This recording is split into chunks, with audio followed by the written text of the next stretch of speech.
Chapter 7, Fools in a Castle.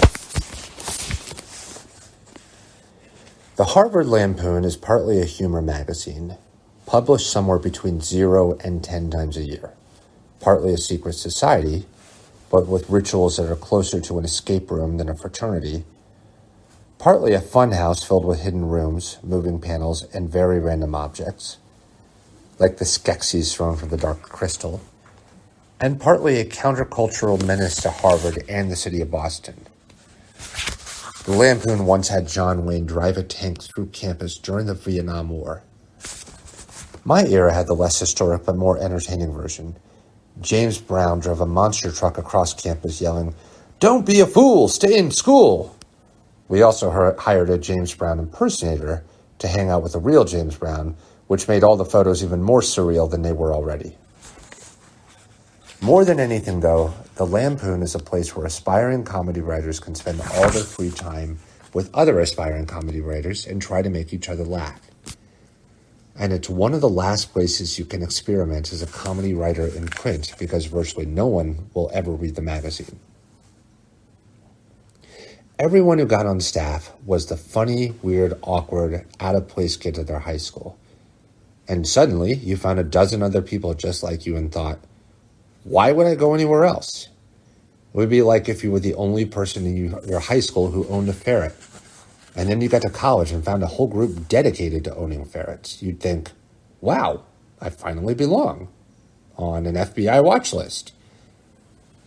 And for me, the Lampoon was an oasis at Harvard, where so many students were cloying faux intellectuals who heard I was from Staten Island and said things like, "Is your dad a garbage man?" Whereas the Lampoon was filled with all the alternative nerds you knew growing up who read 100 books that weren't on the syllabus and got really into some weird hobby like philately because they truly cared about it.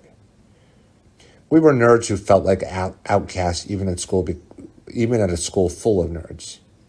And we liked it that way, because within the Lampoon, a nerd could feel like a king. Or queen. The Lampoon is roughly half female and was co-ed before Harvard was. I had never heard of the Lampoon until I saw a flyer in my freshman dorm. It said, "Try out for the Lampoon or we'll kill your parents." I thought, this sounds like the place for me. The introductory meeting was in an old circular library full of smoke. Maybe it was the cigarettes or the day drinking, but everyone seemed extremely cool. Many of the upperclassmen I saw in the room have since become writers for The Office, The Simpsons, 30 Rock, Modern Family, Parks and Recreation, Veep, Blackish, Master of None, The Mindy Project, and The Good Place. But back then, they were just the most intimidating nerds I'd ever met. And they were really, really funny. I immediately thought, this is the only thing I care about doing in college. Sorry, economics. Unfortunately, it's really hard to get in. Hundreds of people apply every semester, and usually only 3 or 4 writers get accepted. Unlike most clubs at Harvard, it's entirely merit-based. It doesn't matter if you grew up rich, or your mom was the Lampoon, or your dad was Saddam Hussein.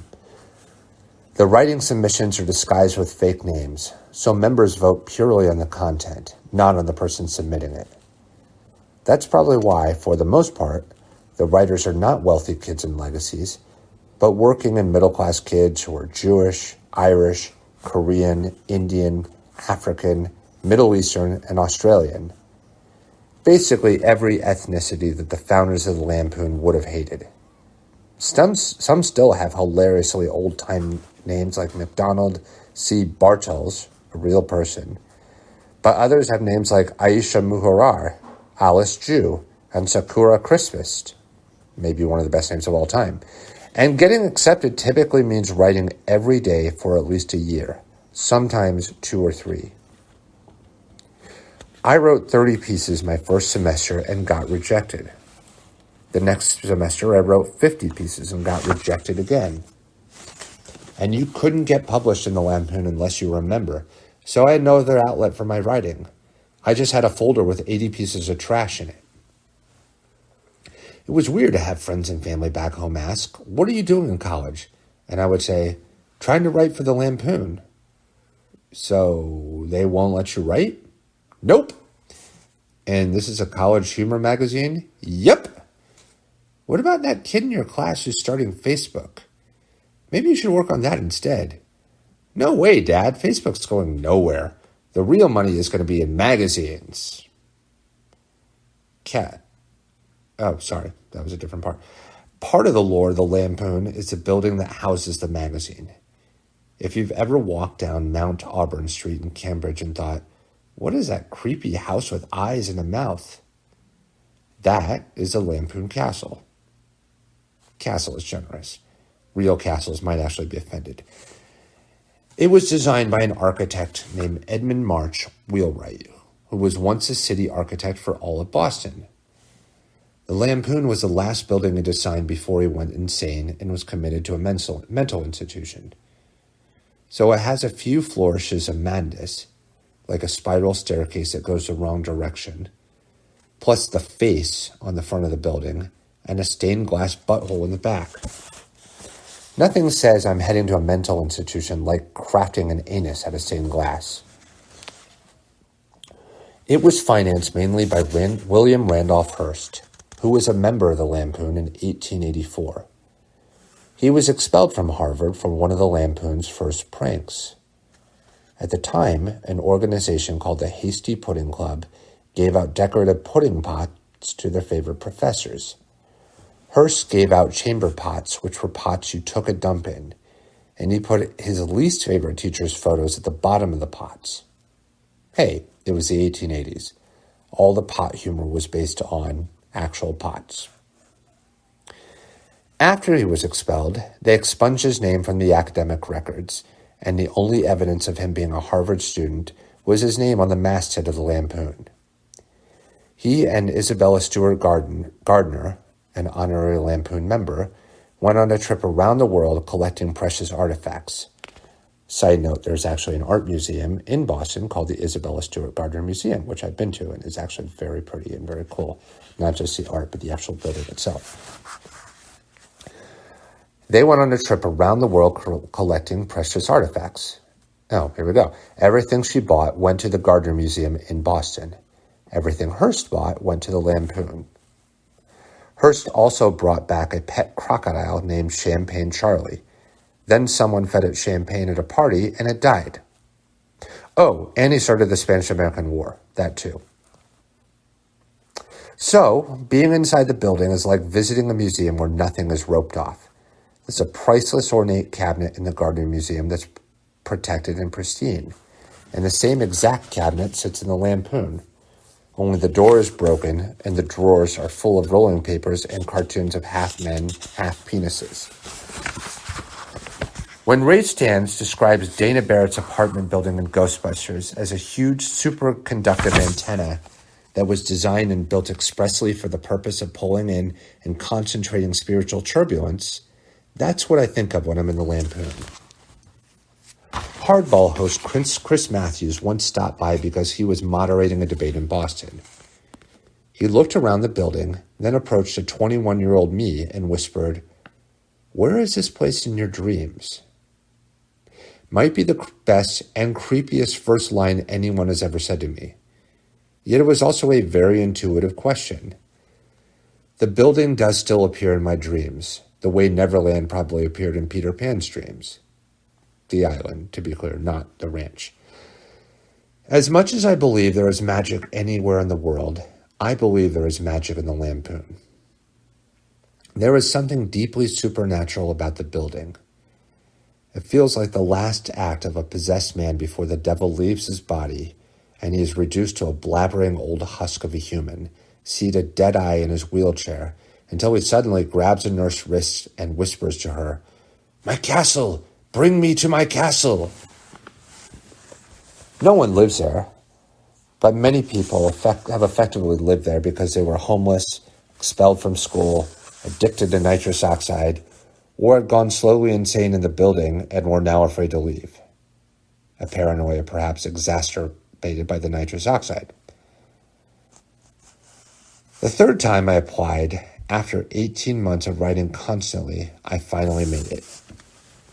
When they told me I got in, it was the happiest moment of my life. I can still say that because I haven't gotten married or had kids yet. And the first time I ever felt like I belonged somewhere. For a lot of us, the Lampoon was a place we didn't know existed, but once we found it, we couldn't imagine our lives without it. It was our Hogwarts, only somehow nerdier.